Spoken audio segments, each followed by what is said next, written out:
আমি যখন বিশ্বাস করব আমি এসে ঝাঁপিয়ে পড়বো আপনার উপর। আমি বললাম কি কালকে তো ফাটবে।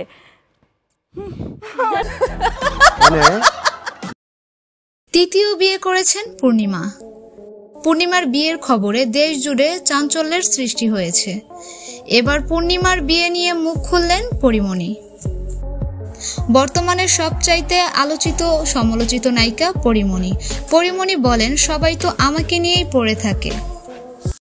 বোঝাবুঝির কিছু ঝামেলা ছিল, সে কেমন এটা আমি না বললেও আপনারা নিশ্চয়ই জানেন।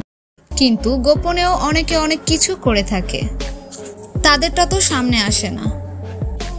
আমাকে নিয়ে অনেকেই অনেক কথা বলে থাকে, আসলে আপনারাই তো এখন দেখতে পাচ্ছেন।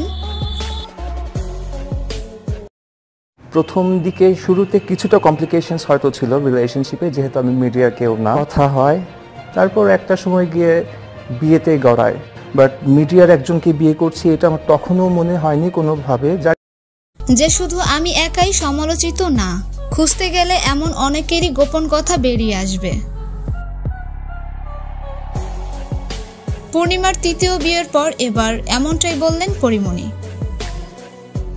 পূর্ণিমার বিয়ে নিয়ে এখন দেশ জুড়ে হচ্ছে সমালোচনা। তো ভিউয়ার্স, পূর্ণিমাকে নিয়ে পরীমণির এমন মন্তব্য আপনাদের কাছে কি মনে হয় অবশ্যই কমেন্ট করে জানাবেন।